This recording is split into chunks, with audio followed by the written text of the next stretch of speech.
Hello, this is Jon Speelman with the video version of my latest fortnightly column. Well, it's twice a month, isn't it?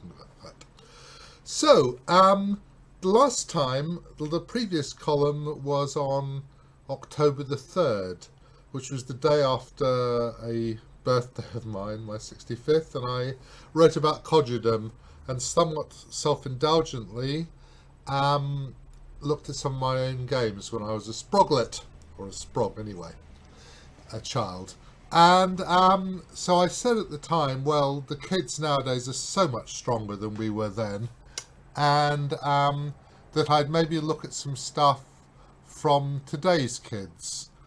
So I've started this week, I've called it Monarchs and Ubersprogs. I've lost an umlaut at the moment. I don't know if when it's processed, the umlaut will be restored. And I started with something just that I'd noticed, which is a week or so ago in Westminster Abbey, the Queen of England used a walking stick for the first time, and she was recently widowed, of course, and she is 95, so it's not a surprise, but it's still quite a big moment, because, you know, she's always sort of been totally indomitable.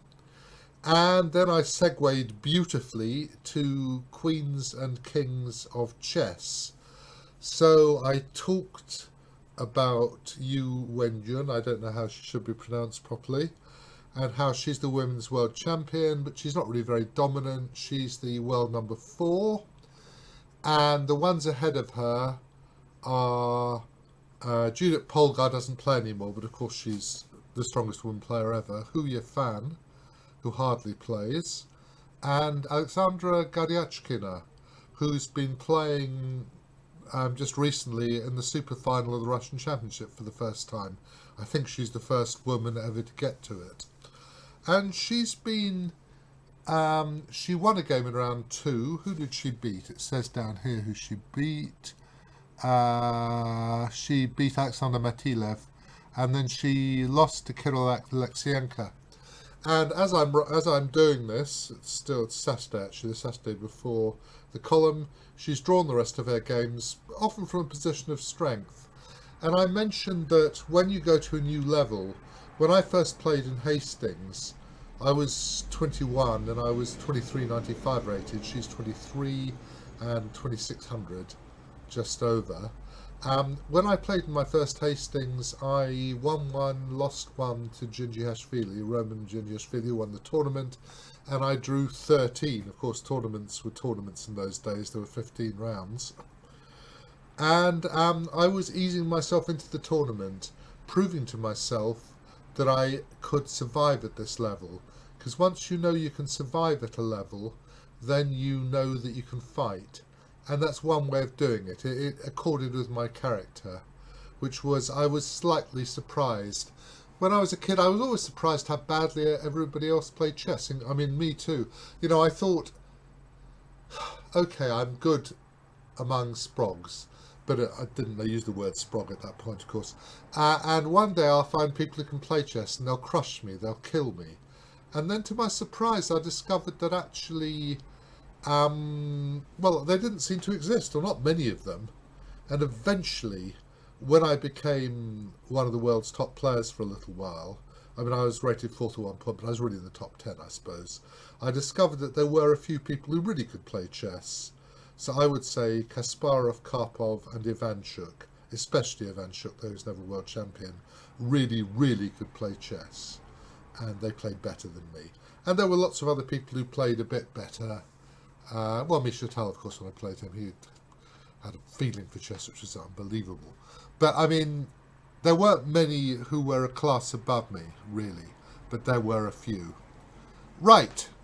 Now, so I talked about the boys, then I took the girls, then I talked about the boys, said that Magnus is, of course, the king of chess.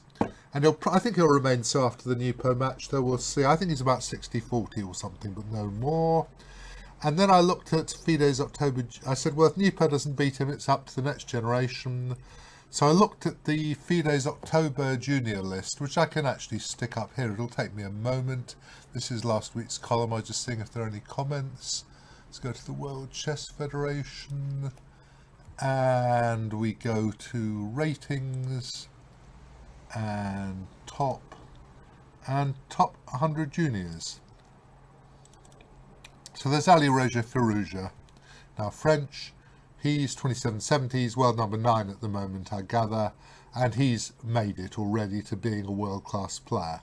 Though, of course, to being world champion would be another step up.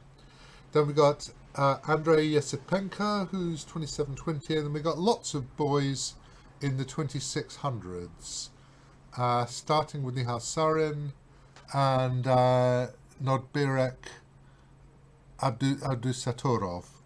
And they're both 2004. The Romanian guy, Bogdan Daniel Deac, is 2001. But then you've got Gukesh, who is 2006. I think he was only 15 recently. So you've got all these bods, and some of them... I mean, Shant Sargsyan is an Armenian guy who, frankly, I've hardly heard of. But, I mean, you know, obviously he's going to be really strong. There are all these people. Tabatabai, I know. I mean, Tabatabai, he's only just... I think this is an under-20 list, isn't it? Or 20 and under. And he was in my Bundesliga team. Still is, I think. Nice bloke. Well, there they are. And you think one of these guys, apart from Firouzja, is going to become world-class. At least one of them. It'll be 2 steps up in class. Then I said, well, of course, the main thing is that you look at both of the best games that people have played and their ambient games. The best games give an impression of how well they could play, maybe, the sort of level they could get to. And the ambient level is really more important from a practical point of view, because that's what they're going to churn out. And they need to be able to churn out, I suppose, 27, well, what Aleksandra does, 2770, 2780, to be starting to be within striking distance of taking down Magnus, or indeed Nupo, like Nupo beat him. And then I gave some games. I gave 2 Esipenko games. I gave his game where he beat Magnus in Vacanze this year, which of course is very well known. I'm afraid this diagram is split. These diagrams are split. I normally try to sort them out on the page. It doesn't really matter, does it? Because they appear. They actually appear in the notes. I send this to Chessbase as well. So I'm just doing this while I'm here, seeing if I've got any split diagrams, because it's better not, of course. If I were to read it, though you don't have to see this anyway. You see a little bit of intro and then the notes embedded in the games. I try to proof them. I'm not going to proof too much today. It's an absolute pain, isn't it? We go bending down trying to find notes. Let's save this. And yeah, I gave his game with Goryachkina, which was interesting because he thought for 40 minutes and made a not particularly good decision, actually. He never quite... He could have got the advantage, though it was completely unobvious to me that the position which he would have reached was so good for him. It was hard to see that her position was falling apart. And then I gave a game by... Which of the other ubersprogs did I choose? I chose a game by Nihal against Magsudlu, against the former, World Junior champion. So here they are. So first there's Esipenko Carlsen. This is this famous game in Hastings. And he played really well, Esipenko. There are a couple of things. Okay, it's his first classical game with Magnus. Magnus plays the Najdorf, and he plays... Okay, he must have been prepared for e5 as well. And he played this move g4, which is unusual in this particular position. And normally you'd play h4 here. I think if I look at reference, then we'll see lots of games with h4. This probably isn't that unusual. But he played the move... Oh, I suppose then b4 is going to be a disaster. So you have to go a3, sorry. So you go a3. And I pointed out the queen d2, b4, knight a4. If you go knight a4, then something unpleasant happens. Knight c5. And if you go queen b4, bishop d7, knight takes knight's illegal, of course.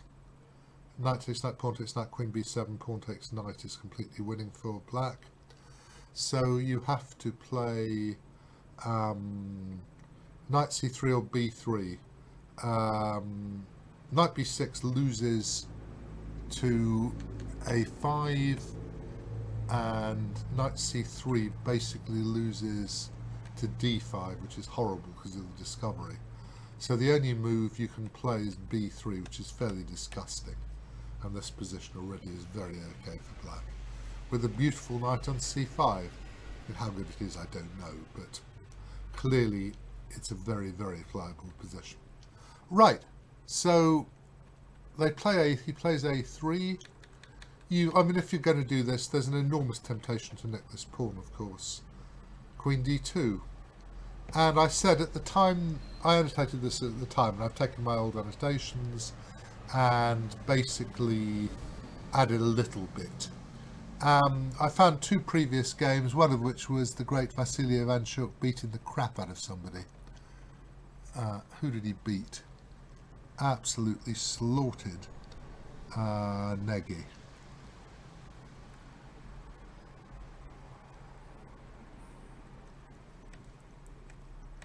E4 resigns, that was a... And there was another game, which I don't know, that wasn't encouraging. What happened eventually? This is, not very strong players. Where's Nihal is a strong player. Who, did he draw in the end? He won, did he? Is that? The guy resigned, presumably because of rook e3. And this is just too bad. Okay, doesn't matter.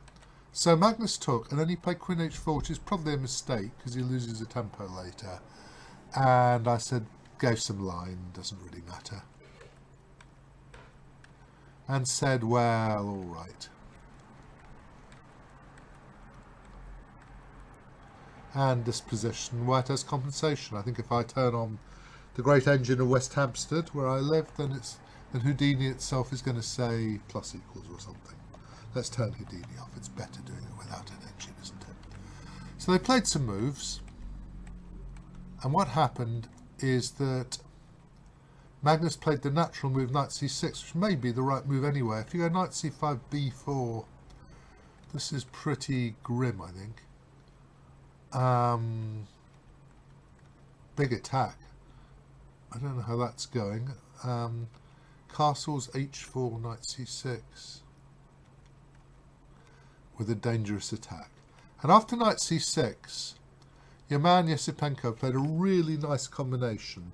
Quite difficult to see, I think. It involves clearing a square and then a little flurry, and then he ends up with the advantage. He played this beautiful move.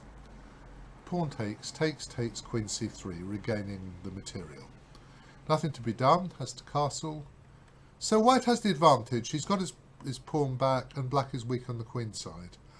And white's actually going to win a pawn now. But this is not at all a simple position. And the impressive thing really, well, perhaps the most impressive thing, was how well Esipenko kept control now. He controlled all the tactics.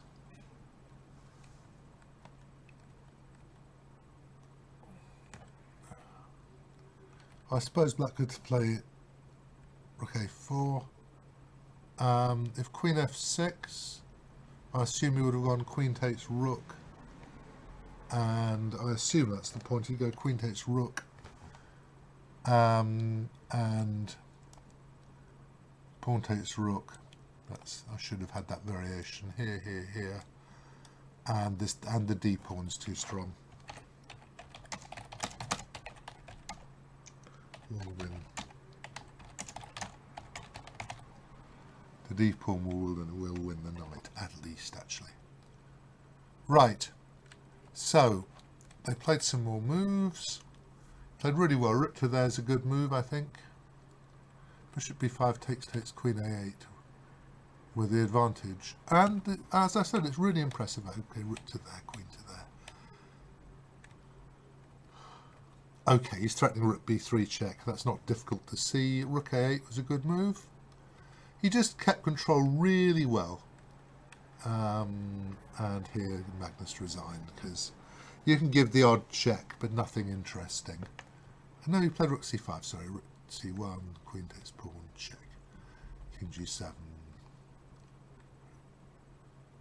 Threatening queen d2, yes indeed.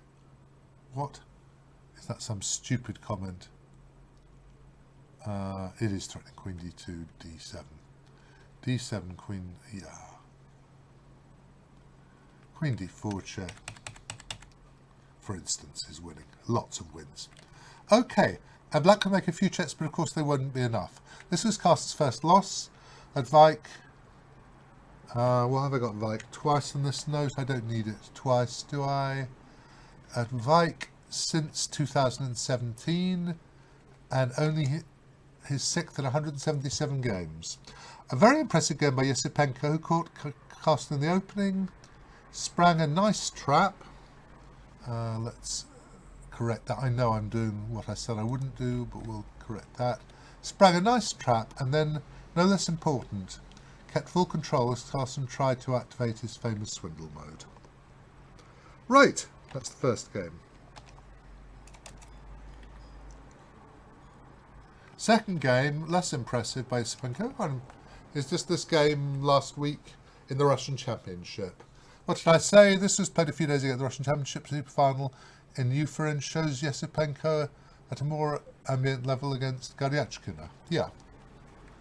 And they played, so it's one of these things, I've never quite understood why they go bishop g5, but of course when black weakens him or herself, it can count later. And I gave some random game where Magnus lost to, well, it's not that random, he lost to Levon Aronian. You can't play knight h5, which is the move you want to play, because knight e5, knight e5. Now, not queen h5, bishop g4, but bishop e5, and you win a pawn. So you can't do that. And okay, white is... Black's got space on the king's side, but on the other hand, there's an f5 square. There are things going on. So they got to this position, and my engine doesn't like Houdini goes poof when bishop takes e3 is played, but it looked like a very natural move to me. It stops the knight getting to f5 without a lot of work. So they got to this position. I thought, looking at it at first, well, it's a little bit dangerous for black, but if she can hold on, she's going to be doing okay. He thought for about 40 minutes, I think 38 minutes or something. I haven't kept the full-time record. It's really tedious, I think. I can't see the moves properly if you've got a full-time record. And eventually, it turns out, if I ask this engine as well, it's going to say d takes e5 after a moment, I think, is it? D takes e5, knight takes queen d5, and it's going to give quite a big advantage.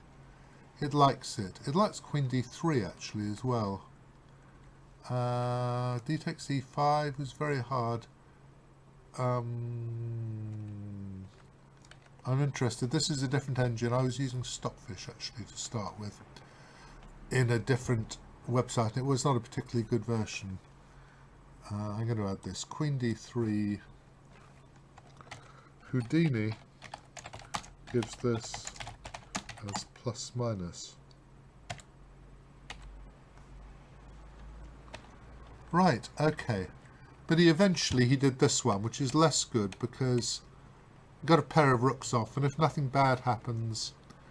Now he took, I think he should just have kept control of the position with something like queen a2 or queen d1. Maintains the tension. I can't bear my typos. My typing is so bad, as you may have noticed if you've watched any of these other videos. Control R I'm doing, sorry. And now she actually got the advantage quite soon. Nice move. Castle's here. Now the interesting thing is, queen to there, defending the pawn, queen to there. If she'd gone queen f7, then engines say, are you happy, comrade? And I don't know, they don't say comrade anymore, of course. Are you happy? And you're not very happy, actually. But she made a draw. And as I said, what she's been doing is proving that she can live at this level. And I absolutely understand that, and I quite applaud it, actually. I think it's the thing to do, because, you know, it's pretty stressful. There she is. She's the first woman in history to play in this tournament, in this piranha pit. And there she is. She's actually playing very well, finding no... You know, she lost one game. Okay, she lost to a 27 whatever he is player. She's beaten one of them and she's drawn with them. So she's showing that she belongs at this level. She actually has much more trouble against the other women rated about 2300 in terms of rating performance than against these boys and men. Well, they are young men. Mostly they're young men. Feel like boys to me. They're ubersprogs, I suppose. Right, last game is Nihal against Magsudlu. And I said he's only just 15.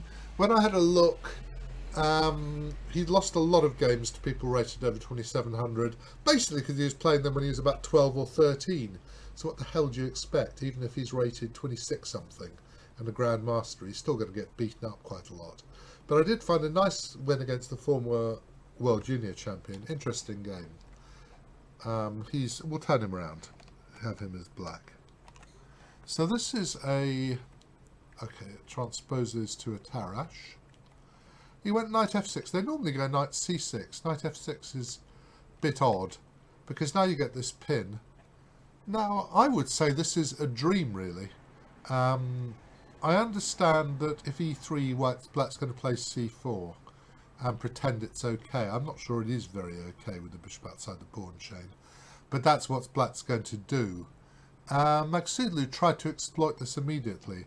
So the moves I'd play, there's d takes c5, bishop takes c5, e3, castles, bishop d3, knight c6, castles. And you can't go d4 yet, probably because of knight e4 with it. Perhaps you're going to win a pawn. I'm not even sure of that. If you can go d4, you can go bishop f6, queen f6, knight e4, can't you? Let's just say that. So if d4... you're going to take, aren't you? That's going to be bad, isn't it? Because then you do really win a pawn. Here, take. Knight takes d4. Knight takes, pawn takes. Plus equals. It's only plus equals because the d pawn is so... So maybe he could have done that even. But I thought... I mean, what I was trying to do was to just have a position with the bishop outside the pawn chain. Because if in a normal position, well, first this bishop would actually be there, wouldn't it? But this bishop would actually be there on this awful square. Well, not awful square. If it was in a normal IQP position with colours reversed. So, okay. And I said e3 is what white wants to play rather than capturing, but that can then change the structure with c4. So c4. And I suppose this might be okay. But okay, if it's not okay, then I'd approve of this more. This is what I'd do. Bishop f6, queen f6, e4 is very magnificent, but check, took, I think check comes to the same thing. Check, knight c6, knight e4. Queen a4, castles queenside, says the engine. God. Let's try queen a4, castles queenside, bishop c6, ef3. Of course, it's fine. Bishop c6, question mark. Actually, it's not noticing. Okay. So, they played some moves. And Nihal was very close to the edge for a while, but he managed to be okay. And bishop b7 is a difficult move, I would have said. I suppose you have to d1. You could have got a plus equals this way. This is the sort of plus equals that I personally like. But then I'm a codger who likes to play with wrong coloured. I don't think you play queen e6, but you just go g3 and you've got a slight advantage. On the other hand, f2 is weak. It is a tad better for white, but surely wasn't being wrong. Okay, So bishop d5, excellent move. Knight c3, knight c5, castles, castles, bishop f3, queen takes, knight takes d4. Equals. Have I just lost? I've just lost a line of analysis. Right. So takes, castles queenside. And I assume if d5 something bad happens. I didn't actually analyse this. Well, knight e5 at worst. So he took. If d5, I think you just play knight e5, don't you? You don't go knight e question mark knight e5. Yeah. Let's put that in. Knight e5. Just horrible. So he took and went d5, c4, blocking the queen. And actually in this position, white's king is as bad as black's. Bishop b4. And they... Aleksandra could have gone queen e4 here. Would have been quite sensible, actually. Would have been a better way to get to the ending. That's not obvious, of course.